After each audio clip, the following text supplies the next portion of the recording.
Salve, salve, queridos alunos e alunas. Estamos aqui mais uma vez para trabalharmos juntos, né? Só que hoje nós vamos falar sobre as frações e seus significados, ou seja, eu vou mostrar para vocês as várias facetas de uma fração. Uma fração, ela tem várias formas de ser verificada, de ser interpretada. É isso que a gente vai estudar hoje. Vamos lá, me sigam. Frações e seus significados. Quando nos referirmos aos números racionais em toda a sua amplitude, desejamos explanar os racionais em geral, né? Como números decimais, dízimas periódicas e as frações propriamente ditas com seus respectivos sinais. Tá? Então, gente, eu quero dizer nesse parágrafo que quando a gente fala em números racionais, isso aí é um conjunto, um grande conjunto de vários tipos de números, né? Ele é formado das frações propriamente ditas, ele é formado de frações com sinais, ele é formado de números decimais, ele é formado de números inteiros, que tem sinal positivo e negativo, ou seja, tudo isso são os números racionais, né? Números racionais é todo número que pode ser escrito na forma de fração. Aqui, especificamente, a gente não vai tratar de números racionais com toda essa dimensão. A gente vai falar de frações no seu significado restrito, ou seja, um traço de fração, um número em cima, que é chamado numerador, e um número abaixo, que é chamado de denominador. Para compreendermos os distintos significados da fração, é preciso interpretar de forma correta os valores numéricos fornecidos, assim como entender e compreender sua definição e estrutura. Tá? Então, fração é a forma como expressamos uma quantidade por meio de razão ou por meio de uma divisão. Isso que é fração. Né? Quando eu divido um número por outro, então quando eu apresento a razão entre dois números, eu tenho ali uma fração.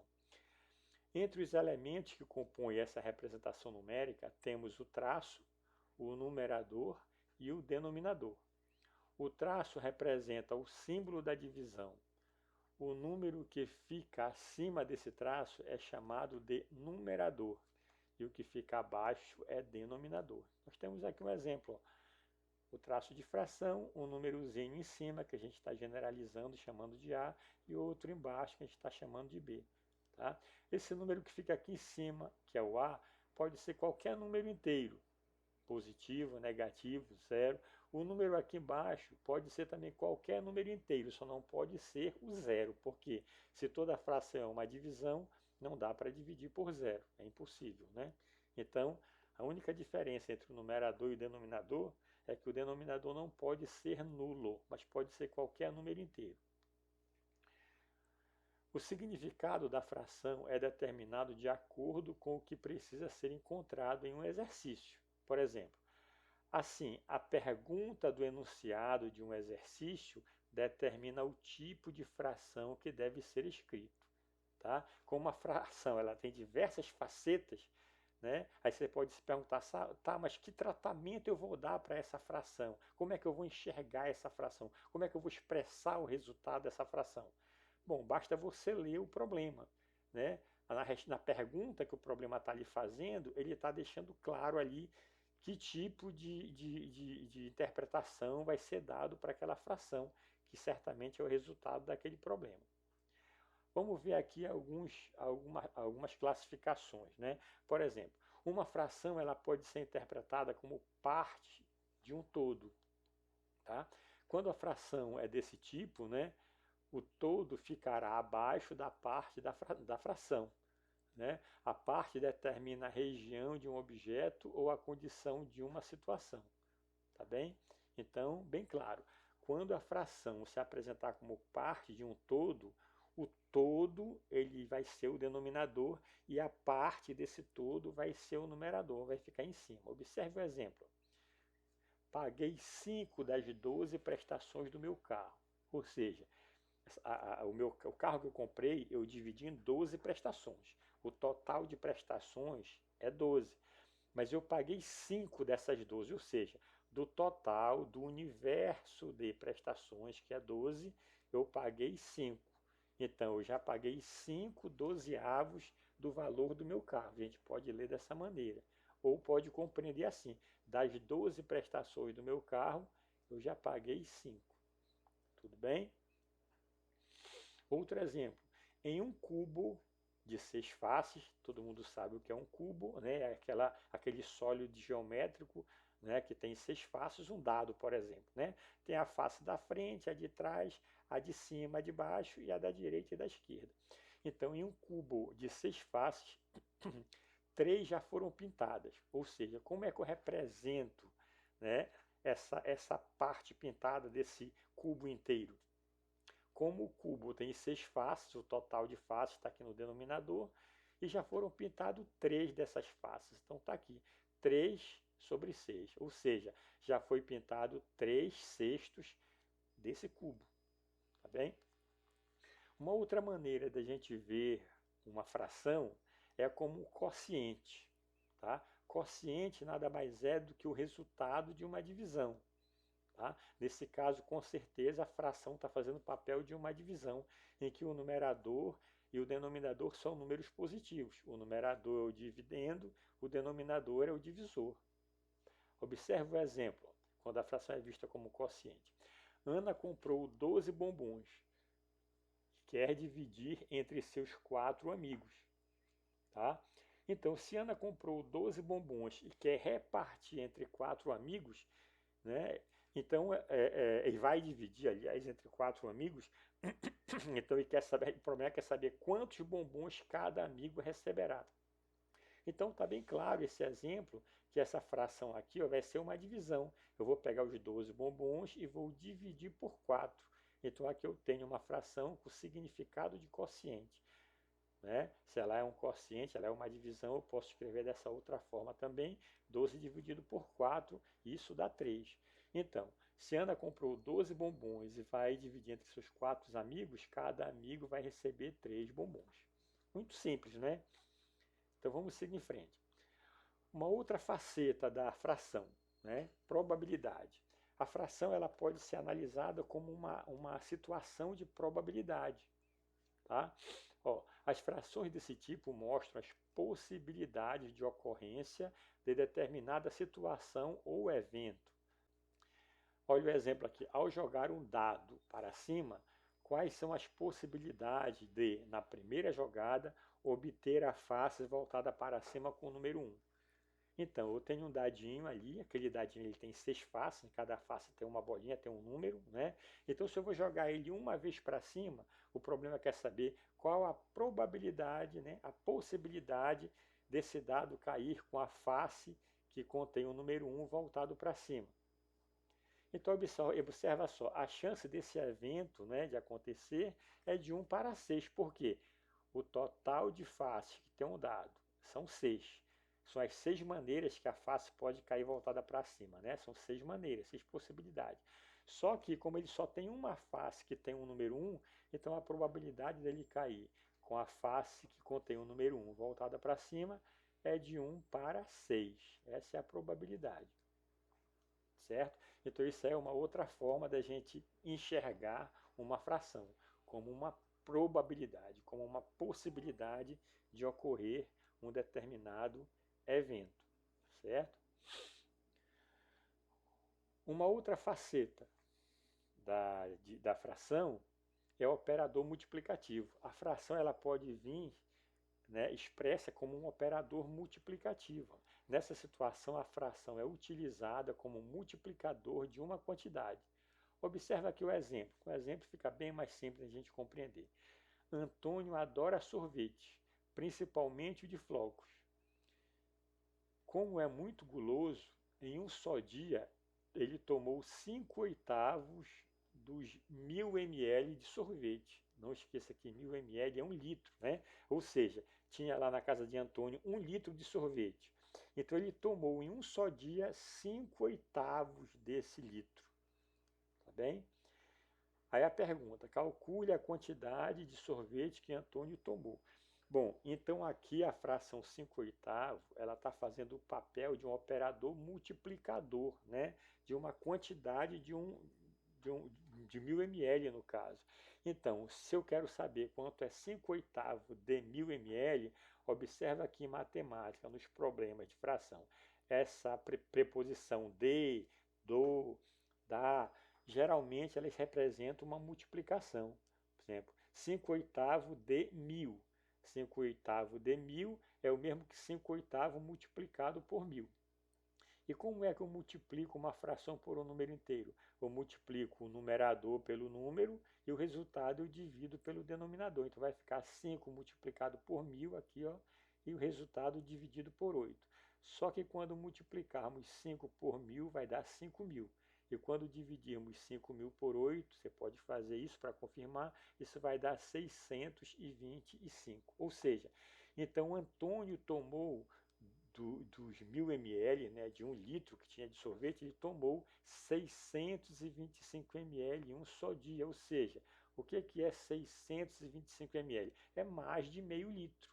Já que meio litro é 500 ml, então 625 ml é mais de meio litro. Então, em um só dia, Antônio tomou mais de meio litro, ou seja, 625 ml. Uma outra forma que uma fração pode se apresentar é na forma de número comum, né? Um número normal, né? Uma porção de alguma coisa. A fração pode ser vista também como uma representação de um número, haja vista que toda fração acaba sendo um número decimal, né? Se nós formos ver bem, toda fração representa um número decimal. Olha esse exemplo. Em uma reta numérica, o meio, 1/2, está posicionada antes ou depois do número 1? É uma pergunta, né? Essa porção meio, ela está antes ou depois do 1? Né? Muito simples de fazer. Como a gente sabe que 1/2, a fração 1 meio, representa 0,5, para saber, né, para transformar uma fração para decimal, basta dividir o numerador pelo denominador, e se dividirmos 1 por 2 vai dar 0,5, então a fração 1 meio representa 0,5. E por sua vez, o 0,5 está compreendido entre o número 1 e o número 0. Né? Aqui a gente pode ver, ó, entre o número 0 e o número 1, nós temos mais ou menos aqui no meio o 0,5. Tá? Mas como 0,5 é a mesma coisa que meio, então o meio está antes do número 1 e não depois, respondendo à pergunta do problema. Outra maneira em que pode se apresentar uma fração, na forma de medida. A fração pode vir expressa como uma medida. Medida, sim, de comprimento, até medida diária. Né? Ao utilizarmos a fração como medida, uma determinada parte é adotada como referência para medir as demais. Nessa situação, a fração estará relacionada com a pergunta: quantas vezes? Observe aqui o exemplo. Quantas vezes o comprimento referente ao segmento AB, essa medida AB, cabe dentro de CD? Ou seja, quantos pedacinhos aqui, né? AB, se eu for ver essa medida aqui, AB, está representada aqui por esse segmento. Esse tamanho, quantas vezes ele cabe aqui dentro do CD? Ó. É muito simples, se você observar o tamanho AB, ó, ele já está sendo representado aqui, ó, daqui para cá, uma vez. Daqui para cá, 2 vezes. E daqui para cá, 3 vezes. Ou seja, o segmento AB ele cabe 3 vezes dentro do segmento CD. A distância AB ela cabe 3 vezes dentro da distância CD. Então, a distância AB, ou seja, a medida AB, né, ela representa 1/3 da medida CD. Certo? Esse tamaninho ele representa 1/3 desse pedaço maior. Em outras palavras, esse pedaço maior ele equivale ao triplo desse pedaço menor de AB. Então eu posso afirmar tanto que o segmento AB representa 1/3 do segmento CD, como eu posso afirmar que o segmento CD corresponde ao triplo do segmento AB. Tudo bem? Outra maneira em que uma fração pode se apresentar em forma de razão. Quando ela se apresenta em forma de razão, gente, muita gente confunde razão com fração, mas é diferente. A fração propriamente dita, quando eu falo em fração, eu falo em número racional, eu tenho em cima do traço de fração o numerador e embaixo do traço de fração eu tenho o denominador, como nós já vimos. Quando eu falo em razão, O que está em cima do traço de fração é um antecedente. Antecedente. E o que está abaixo do traço de fração é chamado consequente. E a razão, ela não é um número comum, um número simples, né? Como é a fração. A razão, ela vem ser a relação entre duas grandezas, entre duas variáveis, né? Por exemplo, se eu quero diluir, por exemplo, um suco de fruta concentrado, eu vejo lá no rótulo que está dizendo esse suco de fruta deve ser, a concentração desse suco de fruta é de 1:3, ou seja, a cada uma medida de suco concentrado, eu tenho que colocar 3 medidas iguais de água, que é o solvente universal, tá? Para que o suco não fique muito ralo e também não fique muito forte, tá? Então tem que obedecer a concentração. A mesma coisa em tinta. A tinta ela vem concentrada quando a gente compra, tinta de pintar parede. Então vem lá dizendo, a concentração da tinta é de 1:2, ou seja, a cada uma medida de tinta, você tem que colocar 2 medidas de água. Se você está usando um balde de tinta, para diluir legal, você coloca 2 baldes de água. Se você está colocando um copo de tinta, para diluir legal, você coloca 2 copos de água.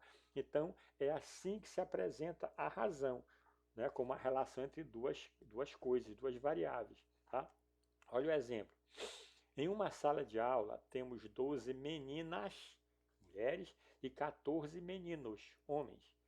Estabeleça a razão entre o número de meninos e o total de alunos. Veja bem que a razão não é entre o número de meninos e o número de meninas, não. A razão que o problema quer é a razão entre o número de meninos e o total de alunos. O problema falou que o número de meninos é 14. Vamos chamar de Y, então. Então, Y é 14. Tá? E o número de meninas, o problema falou que é 12. Então, vamos chamar esse 12 de X. Só que eu vou precisar do total de alunos para responder a pergunta do problema. Então, para eu saber o total de alunos, eu vou somar o número de meninos, que é 14, com o número de meninas, que é 12. Tá? Aqui 14 mais 12 vai dar 26. Né? Esse total de alunos eu vou representar pela letra Z. Então, o Z representa o total de alunos, o Y representa o número de meninos, de homens. Tá? Ok, então vamos agora lá para a razão. Então, a razão entre o número de meninos e o total de alunos é essa aqui, Y para Z. Aí você pode dizer, professor, se eu colocar Z para Y, vai estar errado.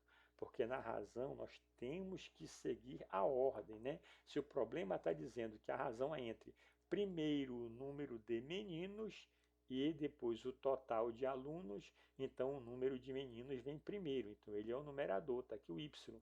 E o total de alunos vem depois, fica aqui embaixo no denominador, no consequente, que é o Z. Ok, mas quantos homens, quantos alunos meninos tem? Tem 14. E quantos alunos tem no total? 26. Aí a gente faz o quê? Para facilitar aqui, né? A gente, sempre que é possível, a gente simplifica essa fração 14 com 26, dividindo tudo por 2, né? 14 dividido por 2 dá 7 e 26 dividido por 2 dá 13, ou seja, a razão entre o número de meninos e o total de alunos é de 7:13. O que significa? Como é que eu interpreto essa razão 7:13? Isso significa que em cada grupo de 13 alunos estarão ali 7 meninos, 7 homens. Ou seja, cada grupo que eu formar de 13 alunos no geral, né, de 13 matriculados, eu vou ter ali com certeza 7 meninos. Tudo bem? Bom, a partir de agora, ao visualizar uma fração ou enunciado de uma questão, de um problema que envolve esse conteúdo, você vai saber expressar o que a fração significa. Então você já percebeu aí, né, voltando rapidinho, que uma fração, uma simples fração, ela pode ter várias faces, várias caras, né? Você pode ter uma fração se apresentando como a parte de um todo, Você pode ter a fração se apresentando como um quociente, que é o resultado de uma divisão. Você pode ter uma fração se apresentando como uma probabilidade, né? A possibilidade de acontecer um determinado evento. Você pode ter uma fração se apresentando como o operador multiplicativo. Você pode ter uma fração se apresentando como um número normal, um número comum, que é a forma mais geral como uma fração é vista. Você pode ter uma fração se apresentando como medida, quantas vezes uma determinada medida cabe dentro de outra, né? Você pode ter ali uma fração se apresentando como uma razão, que é a relação entre duas variáveis, certo? Então, olha só que legal, de quantas maneiras uma fração pode ser interpretada, né? Agora você tem aqui uma tarefa de aprendizagem, você vai exercitar o que você acabou de aprender. Primeira questão: dividi uma barra de chocolate em 6 partes e comi 4 dessas partes. Que fração da barra de chocolate eu comi? Né? Está aqui a barra de chocolate dividida em 6 partes. Se você comeu 4, você comeu que porção? Então você vai verificar e marcar a alternativa correta. Segunda questão: na figura abaixo, que fração o número de círculos representa do total de figuras? Então você vê que tem vários tipos de figura: triângulo, quadrado, estrela, essa cruzinha, círculo. Então ele quer saber a fração que representa o número de círculos em relação ao total de figuras. Olha aí a razão, né? Outra pergunta: se buscássemos uma fração irredutível equivalente à fração resposta desse problema, que fração seria? Só que para você responder essa outra interrogação, tem que fazer primeiro a anterior. Terceira questão: um colar composto de contas vermelhas e amarelas possui 10 contas vermelhas e 6 contas amarelas. Qual a razão entre o número de contas amarelas e o número de contas vermelhas? Olha a ordem. Primeiro contas amarelas e depois contas vermelhas. Quarta questão: qual é a alternativa que representa a fração 13 meios na forma decimal? Você tem uma fração aqui, você vai ver como é que ela ficaria na forma decimal e marca a única correta. Quinta questão: no jardim de infância, a professora distribui figuras geométricas desenhadas numa folha de papel para as crianças colorirem. Tá? Na folha de papel de Joãozinho estava desenhado um octaedro regular, que é essa figura aqui abaixo. Ele coloriu somente 6 dessa figura, deixando o restante em branco. Qual a razão entre o número de faces em branco e o número de faces colorida pelo Joãozinho? Então, a razão de, primeiro, número de faces que ele não pintou, que ficaram em branco, e o número de faces que ele coloriu.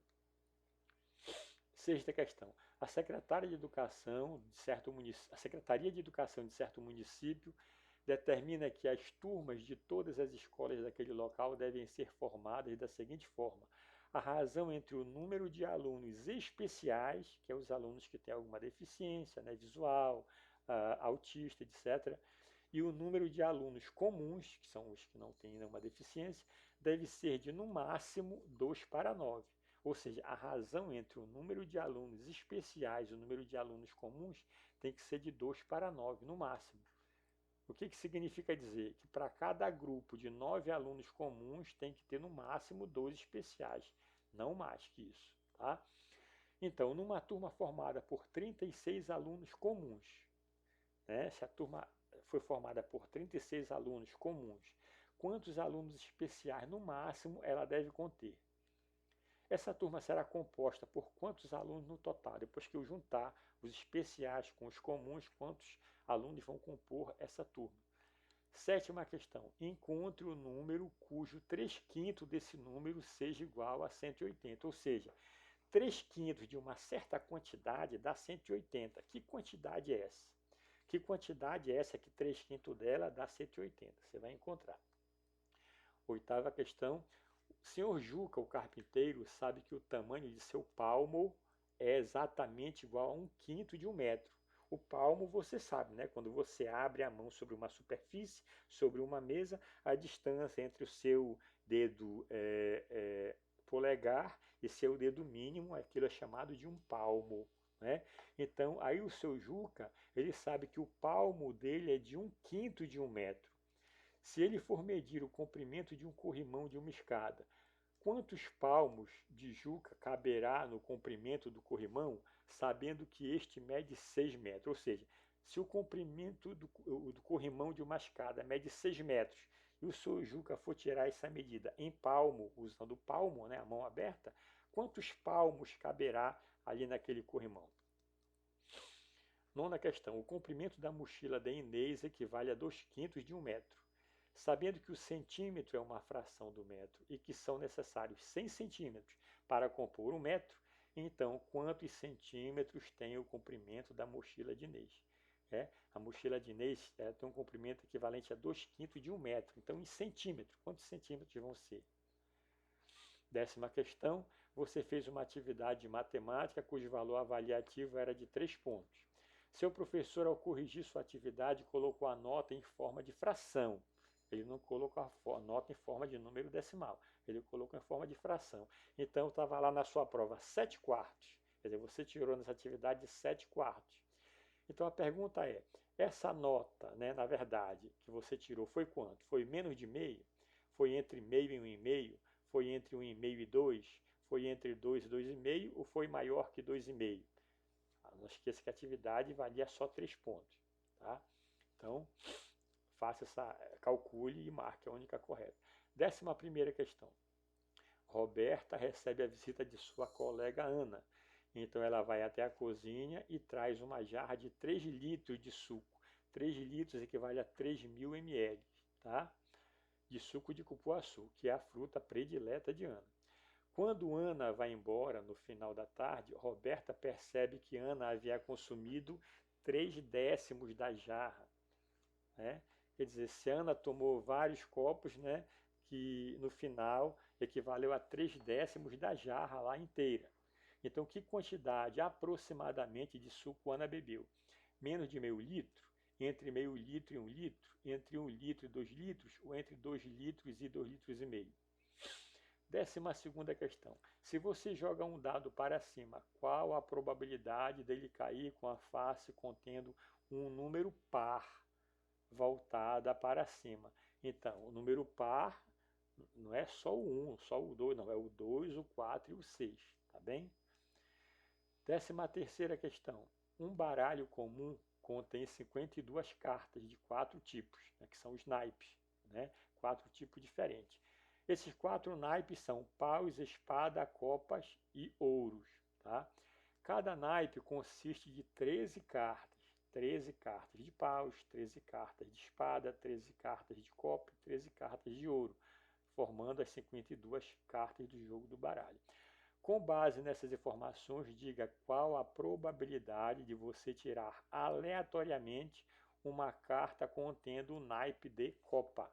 Qual a probabilidade? De 4%, de 13%, de 25%, de 40% ou de 52%?